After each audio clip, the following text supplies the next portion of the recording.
everybody, welcome back to Record-ology. Okay, this is gonna be fun. So yes, it's true, Crosley is releasing their very own cartridge. I was like, what? This is a complete surprise. So I've been playing with this thing for about a week. I thought we would run some tests between this and the Audio-Technica 3600L. The obvious question is this a knockoff of the Audio-Technica cartridge? Well, let's find out. You're not gonna wanna miss this.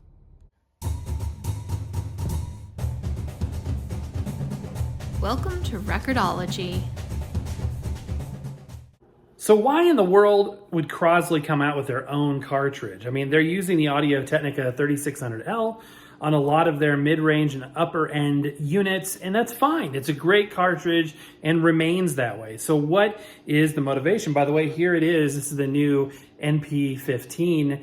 And we're going to look at it closer. We're going to run some tests on it. We'll be able to listen to it, look at specifications, all that stuff. But I wanted to start by looking at these two together because the first thought is this just a knockoff 3600? I mean, it looks kind of the same. I mean, it's probably just Crosley ripping off Audio-Technica. That's my guess. And probably just so they can make all the money without having to, give any of it to Audio-Technica. I can't even keep a straight face long enough to get that out because that is not what's going on here.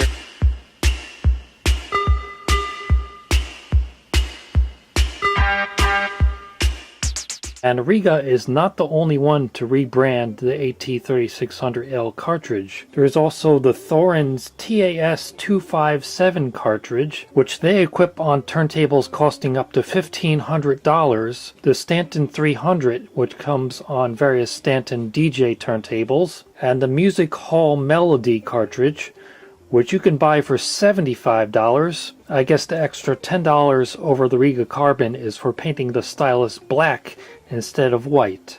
And it turns out this is actually, the NP15 is a very different cartridge than this. But don't take my word for it. Let's take a closer look. Okay, to keep this as easy as possible to follow, I'm going to do everything Audio-Technica on the right and everything with the NP15 on the left. So let's start by looking at them from the front. The most noticeable and obvious thing is the color of the front. You can tell that right off the bat they're dimensionally quite different, and we'll get into that in a minute.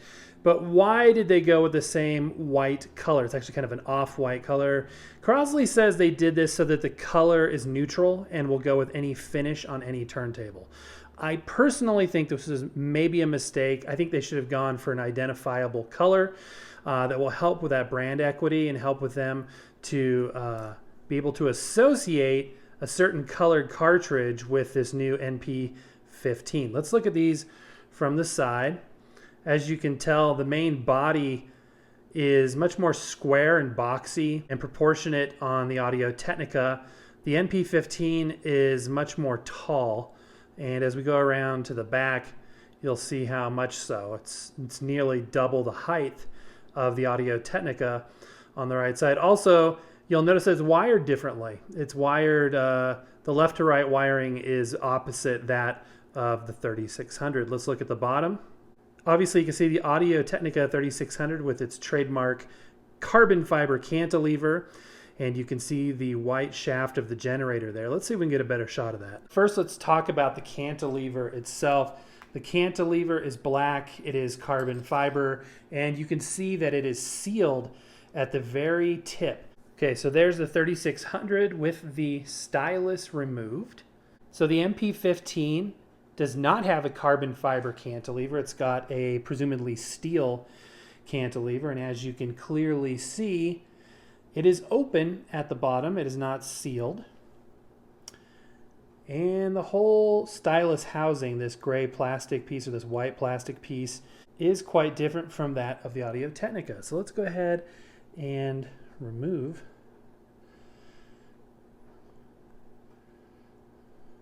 So there is the NP15 cartridge with the stylus housing removed.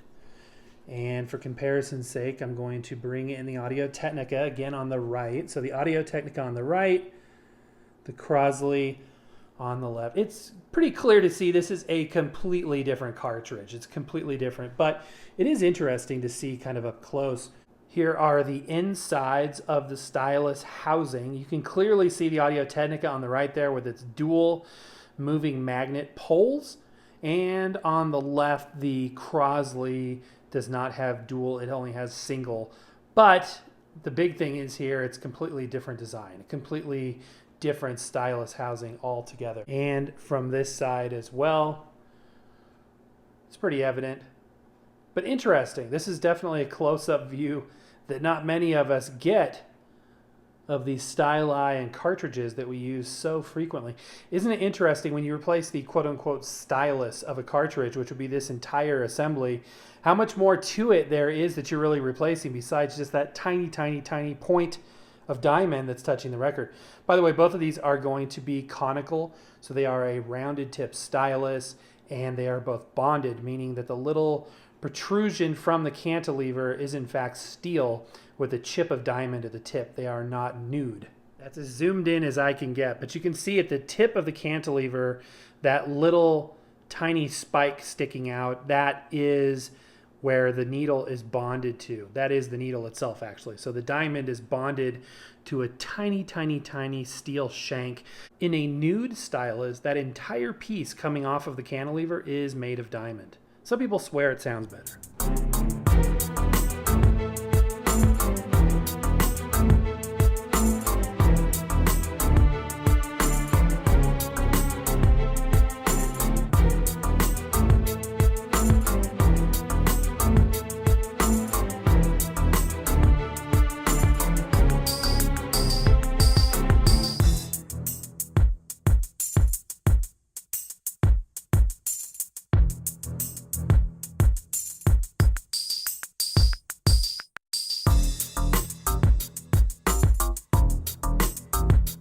So we have clearly established that these are different cartridges. So the question is now, what do they sound like compared to each other? And is the Crosley an improvement over the Audio-Technica design?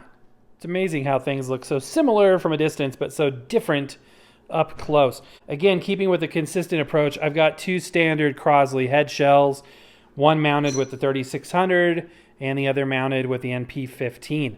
So what we're going to do is we're going to get out a record and we're going to play said record and with both cartridges and just listen to them side by side, because I want your opinion. What do you think of the comparison? How does this NP15 compare? So pay attention to those high frequencies, those mids, those lows. I've been listening to it on and off for about a week, and I've developed my own opinion, which I will share at the end, but I want to get yours as well. You might be able to tell a difference, just through the speaker in your device, but I would put on headphones if you can. And of course, we're going to be using the same test disc that we've used recently. I do have an Ortophon test disc where we can feed in test tones and things, but that's kind of boring kind of test. That's kind of testing that, would be down the road if you really, really wanted to look at some specifications. But ultimately, it's all about, what does it sound like? Does this thing sound comparable? Is it worth it if you see this on a turntable versus the 3600? And that's more of what I'm focusing on. So instead of dragging out the scientific test tone record, we're just going to listen to some music. Now, despite what this gauge shows, I actually had each cartridge tracking within its optimal range, kind of near the top. So let's see how that sounds.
preface this by saying that the end of that song where the horns come in doesn't sound completely clean on any cartridge. I actually think there's some distortion in the recording, and anyway, it is very difficult for any cartridge to track accurately. So what are my overall thoughts on this cartridge?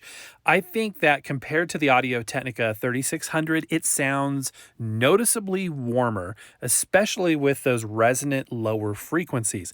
I did notice, however, that on some upper frequencies there was minor distortion. Now, I listened to this cartridge for a good week with all genres of records and music styles, and I noticed that distortion peaking up here and there, specifically when there was a lot of high frequencies at once. It seemed to handle individual singular high frequencies fine, but overall I felt it very enjoyable, very warm, noticeably different sound profile than the neutral and sort of cold and distant sounding 3600. This cartridge seems to be kind of in your face and very pleasing for those low bass frequencies and just overall warm tone. I would recommend it. I think it's great. Unfortunately, I don't think you can buy it by itself. I think it's just going to be outfitted on Crosley turntables going forward, which is a good thing. Hopefully they can sell it separately. But anyway, those are my thoughts. I wonder what you thought. Let me know down in the comments below. What did it sound like to you? We had a really high quality audio sample for you. So hopefully with the headphones on, you were able to detect a difference. And if so, I'd be curious what your thoughts were too. Okay, guys, and that is going to do it. If you want to get a hold of this cartridge, you can't really buy it right now, but it will be appearing on new Crosley portables and turntables kind of in the mid-range in the near future. It will be replacing the Audio-Technica 3600L that is currently in place on those devices. But mostly, I just hope you enjoyed this show. If you did, give me a thumbs up. Consider subscribing if you haven't done so already. But that's going to do it for today, guys. Happy record hunting, and we will see you next time.